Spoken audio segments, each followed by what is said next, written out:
Here's your host, Alex Garrett. Ladies and gentlemen, you could have been anywhere in the world tonight, but you're here with us in New York City. Are you ready? I know I am. Hey, I'm Alex Garrett, your host for this episode and everything Alex Garrett Podcasting. And this podcast specifically focuses on topics that should be trending. And, well, you know what they say, right? Oh, if the shoe fits, wear it. Well, that line means so much to me. Find out why next on Alex Garrett Podcasting, where we wear that shoe proudly.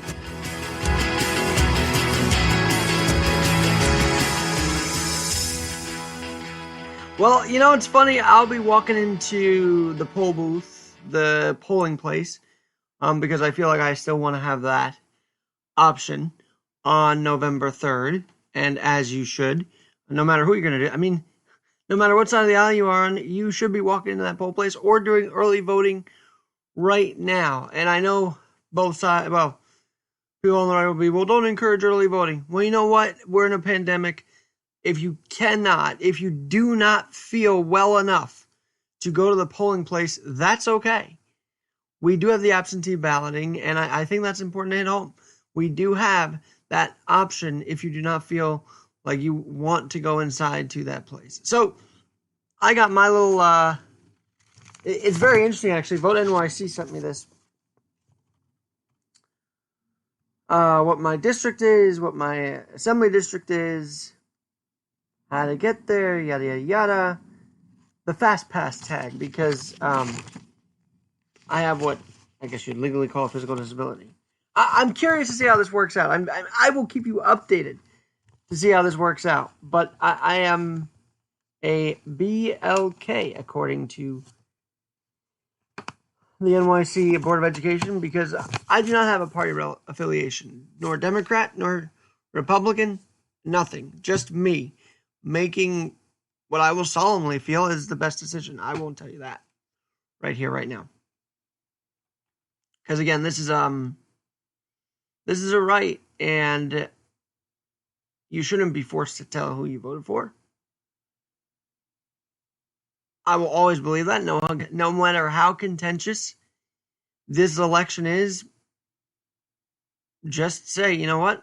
I voted solemnly. If you choose to tell someone, okay, fine. But if you don't choose to say to anybody who you voted for, then that's fine too. Either way, vote solemnly, vote prayerfully, vote your conscience, as actually Ted Cruz would say, or did say in 2016. So there is that. But there's also some other interesting developments surrounding this. By the way, the meme was Election Day, October 20th, 2020, which was funny to me because that's my birth date, and I'm like, oh, my meme is an election day now. My date is a birthday. My birthday's an election now? Great. I never had an election day on my birthday. Of course, that was all just drumming up the early voting idea because obviously we are in a pandemic. But here in New York City specifically, let me get that out of the way first. If you post about it, if you talk about it, do something about it, put out the link to actually get an absentee ballot. You can get an application. You can apply at nycabsentee.com, and you can fill out the application completely. The deadline to request a ballot by mail must be received by Tuesday, October 27th, 2020. So you have got about 9 days from now to make that happen for yourself if you choose to do by mail. When your ballot arrives, read carefully, and your ballot must be postmarked by Tuesday, November 3rd, 2020, received no later than Tuesday, November 10, 2020. You can also return the ballot in person by Tuesday, November 3rd, 2020 at 9 p.m. if you do not feel comfortable with the mail-in ballots. And you know what? There's some risks to that. I know it. I know that there's been a New Jersey postman charged. I said it earlier on when this whole debate happened that something was going to happen. Well, a Jersey postman was charged with hoarding ballots, which is not unexpected. But here was the unexpected thing. When we're talking about absentee ballots, Newsy.com, one of the liberal-leaning sites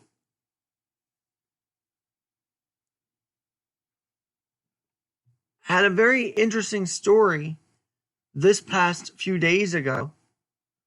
After, there was a lot of talk of them removing these mailboxes, and then DeJoy said, oh, it was ripped for parts and can't be put back together. Then they said 72% of those mailboxes were ripped out in the counties where Hillary Clinton voters were, which was wild enough. But let me tell you, Newsy.com, and this amazingly didn't get much traction on my Facebook page. I know I posted about it though. Came out with this,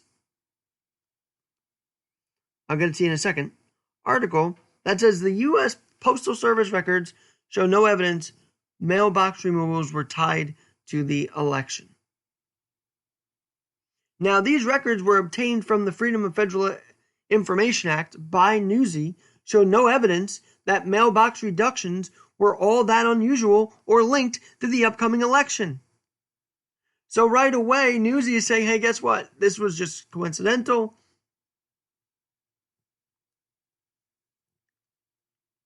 And it backs up what DeJoy was telling Congress, which was, this is a normal process that's been around 50 years.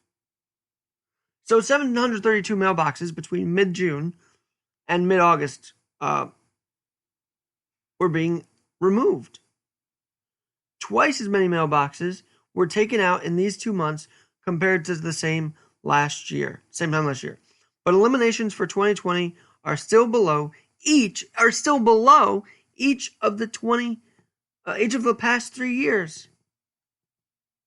So let's stop saying the USPS is trying to rig this thing by removing. Apparently they're not, and apparently the FOIA Act is showing it. Freedom of Information Act is showing it to Newsy, who rightfully reported this. And if they saw something different, I would report that too. But for now, but concretely, it looks like that was not tied to the election. Here's what is tied to the election. The youth are getting involved, and I'm so excited about this. I am excited that in a time where Haley Fuchs of the New York Times writes, in 2018, 58% of whom 58% of poll workers in 2018 were 61 and older. Now, those poll workers will not be coming back this year, as you can predict, because of the pandemic and the worries about it. At the same time as that number, Haley also reported that 70% of jurisdictions in the country reported some difficulties recruiting enough poll workers. I believe that poll working has always been a tradition for many. They spend the day there. I think some spend it till 9 o'clock at night, Eastern time, or 9 o'clock your time. And it is a tradition. It's a family thing too for some, I believe. Like, families would literally go and work the polls to make sure the election process ran smoothly. And now the younger generation is getting involved. Power the Polls and Poll Hero Project are recruiting younger people, young enough to be 16, 17. And according to Reuters and U.S. News, 90% of the more than 650,000 poll workers referred to local officials this year by Power the Polls are under the age of 65. Poll Hero Project has recruited more than 31,000 students, more than half of them high school students. So I believe the shift to the youth is happening, and it's going to happen democratically, if you will. It's going to happen by getting them involved at the poll places first. And some might say, well, don't you think these kids are going to try and influence the election? I think they're smarter than that. I think they can just be there. I mean, they're going to help people who do go to these poll places. I don't think they're going to influence the election. And I just think it's a good thing we got the youth involved right now. It's important too. And I'm going to have someone on to talk about this later on in the week, because I'm fired up, because it kind of goes with the whole, hey, why don't we lessen the age of running for president to 25? Now, I know that Biden and Trump are way over 35, but there are millennials, as I said, 25 to 35, that 10-year gap, that would love to contribute to our political landscape and make it better and make it more substantive the next how many years. But I think by getting poll workers involved now in the youthful way is going to help really bring more awareness to how the process is done. Personally, my mom would wheel me into the polling booth at 3 years old, so I was involved with this since I was a kid. Now to see other younger people getting involved here is important, is inspiring. That kids want to get off their phone and instead of posting constantly, just do something about it. And that's what I think a lot of these kids are feeling right now. 31,000 from Poll Hero Project, 90% under 65 from the other project I was mentioning, Power the Polls. All right, so here's some interesting stats. American Constitution Society, youth poll workers, have a list of every state, 50 states possible, by the way. A list of every state, and I'm going to put this in the chat room right now. Every state possible. And they say serving a poll worker is unique to ensure that all eligible voters are able to cast ballots, and it is a unique opportunity for civic engagement. One more thing about the mail-in. Of course, if you mail it in, you cannot go to the polling place, obviously, to try and cast it there. But if you choose to get the ballot to your house, but still want to go to the polling place, you can simply drop it off. So there is a big distinction there. I want to make that clear. In Alaska, students aged 16 and up are eligible to serve if you're enrolled in high school or homeschool, complete required training. And I won't go through all of these, but you can find out wherever you're at. You know, I know that Mike Myers is in Iowa, and I'll tell you that one right now. Students in Iowa at age 17 and up can serve as poll workers. Students must be U.S. citizens, enrolled in credit-bearing classes in at least 4 subjects without failing grades. They must have parental and principal permission and complete training. The students must declare a political affiliation, and no more than 1 student can serve per precinct. Pretty reasonable, I think, but I don't think the political affiliation would define them swaying a person. I think they're just going to simply help the person vote. That's just my thought. And my good faith in these kids. Wisconsin. Delgado's up there. Let me get to him really quick. His state really quickly. In Wisconsin, students age 16 or 17 in secondary school with a GPA of at least 3.0 may be appointed as inspectors if they have parent and principal approval. Students can serve for election for which they are appointed. Here's your host, Alex Garrett. Ladies and gentlemen, you could have been anywhere in the world tonight, but you're here with us in New York City. Are you ready? I know I am. Hey, I'm Alex Garrett, your host for this episode and everything Alex Garrett Podcasting. And this podcast specifically focuses on topics that should be trending. And, well, you know what they say, right? Oh, if the shoe fits, wear it. Well, that line means so much to me. Find out why next on Alex Garrett Podcasting, where we wear that shoe proudly.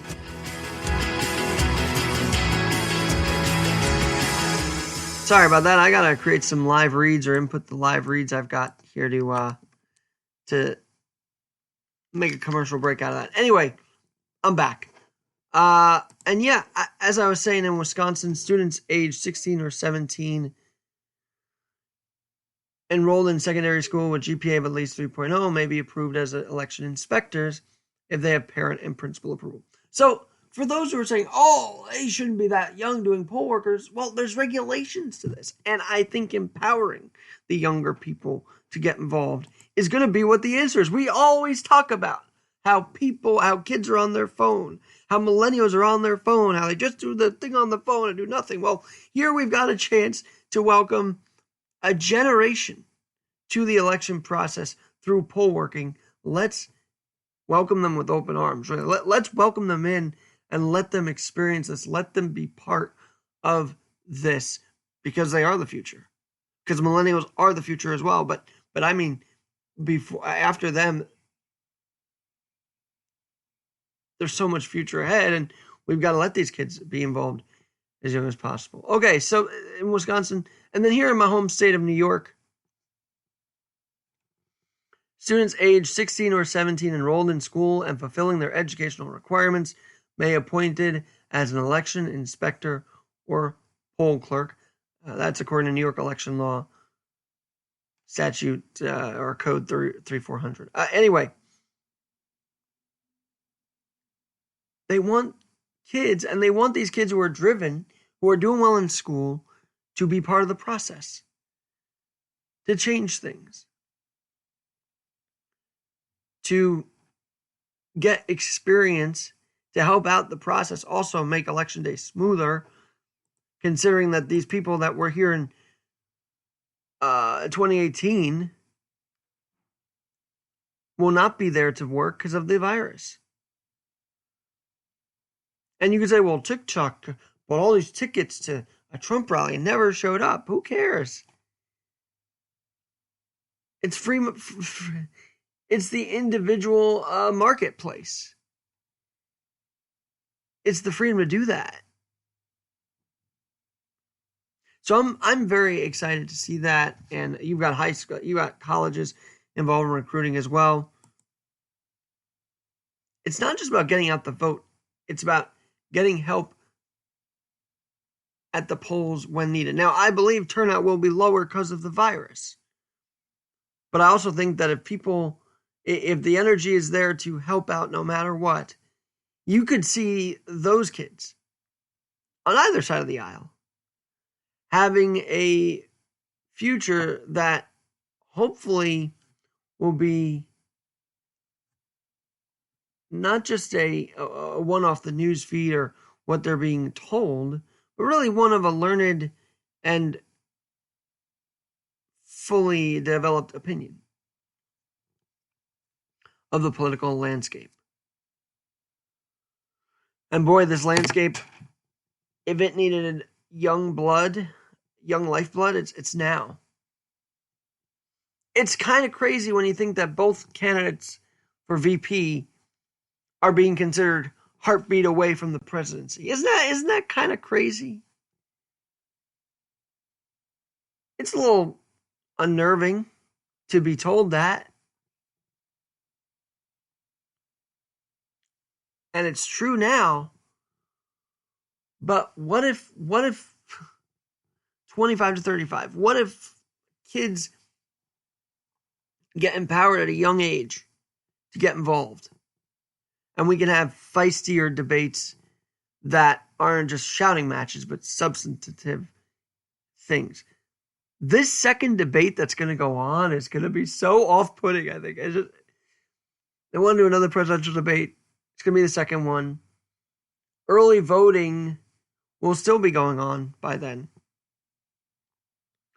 But I mean, if it's another shouting match, Americans are just going to say, why? Why? And as I wrote in WordPress.com and Medium.com, Alex G in NYC.medium.com, the overall solution I've always had, and maybe you have too, from even before Trump got elected and even during it and after, it's this bottom line.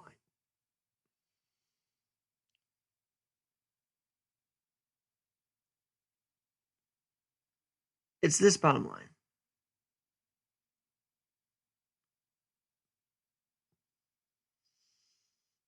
That we have to really be there for each other. Because at the end of the day, it's you and I, it's our neighbors, it's the lifeblood of the country that must support it. Support each other. That's how we stay active. If our lifeblood on the ground here in America can truly bond, then we could be impenetrable, if you will. we can be bulletproof, as the song goes.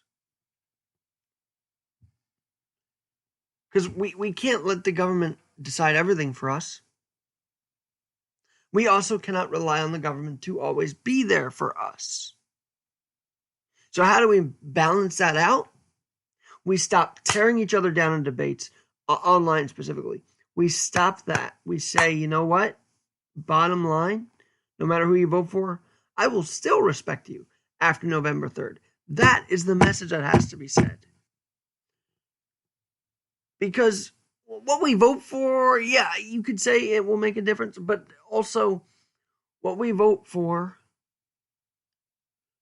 doesn't define the entire us. I don't think. Somehow we've let it, but it shouldn't. It's never before. Trump's changed the game, I understand. But at the basis of all of this is we're still going to go home to our families after the vote. We're still going to go home to our friends and family after the vote. We're not just going to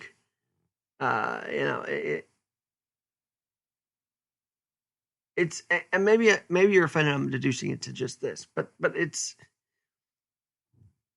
we cannot let the voting choice eradicate us entirely, because that is what they want. Okay, there are sectors on both sides that want us to be divided forever. You know what the strongest rebuke and the strongest no to that is? Staying friends after November 3rd, for instance. Staying bonded. Staying foundationally connected. That will be the biggest win on election on election night, on November 3rd. To me, I've always seen it as this is always, even though it's hyped up and trumped up now, pun intended, it's always come down to one thing for me. Despite who you vote for, can you get along anyway? Despite who you vote for, can you get along anyway? Because the plan is always, and it's become increasingly noticeable, is always to say, great, let's put people in there that'll just divide us all. We must stay strong against that. We must continue to say, I love you to those we disagree with.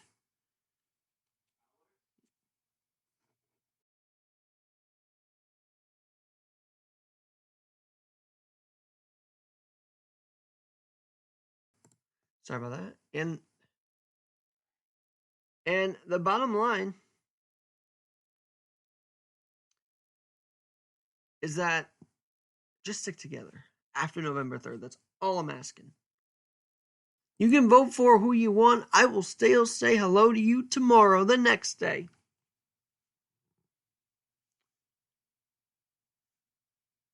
And if we can get that back, if we can get that talk to each other after election day spirit again, then we will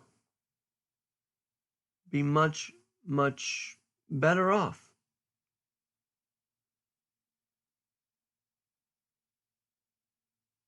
So don't let November 3rd tear you apart, tear anybody apart.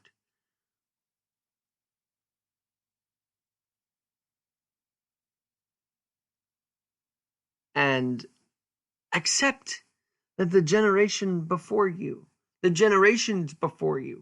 wants to get involved. I am fired up that there are energized kids that want to get off their phone and do something different with their life. I am energized about that. You should be too. How many times have you found yourself saying, damn, this kid's on his phone, or darn, why is she always doing this? Or they finally want to get off their phone and do something. Let's not reject them. Let's accept that is a reality, that these kids do want to help. And it starts at the polling place. I truly believe that's a great start. And then we must encourage open-mindedness, either pro or against Trump. And once we can do that, we can truly say, okay, I know Dark Force is what you're trying to do. I know you're trying to separate us all and bring us all into a new realm of discourse, and we're not going to let it happen. We cannot let that happen, or we lose the country.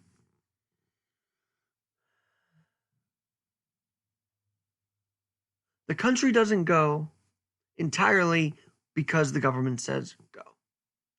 The country goes because we've got supply chains, we've got individual people, we've got meatpacking plants, we've got office spaces, we've got people, we've got workers, we've got restaurants. We how do I say it? We've got different sectors coming together, no matter what the political affiliation.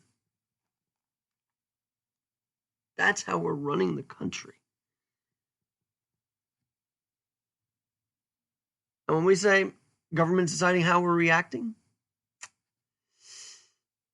then we've given them the power to react and control us. Either side.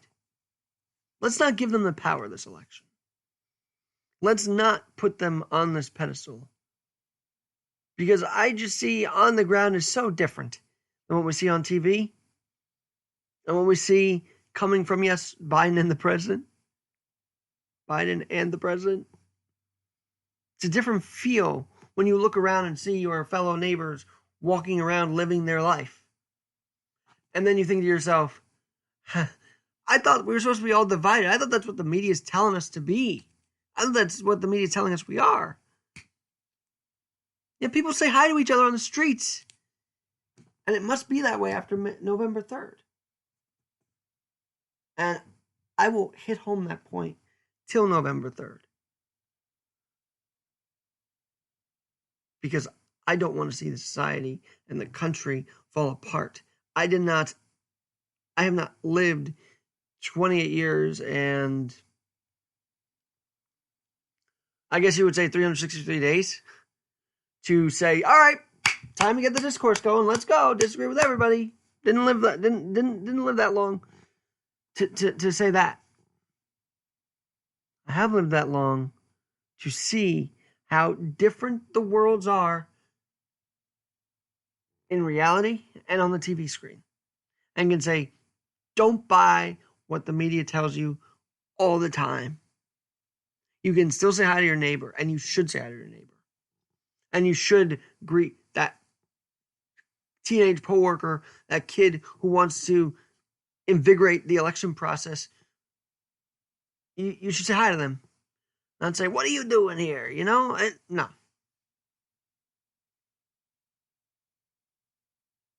So keep your head up. Keep your spirits up. It's a crazy time. Maybe you're upset I'm too happy or sounding too chipper. But I'm always going to come on this podcast and say, there's something bigger happening. There's something that's going to be better ahead.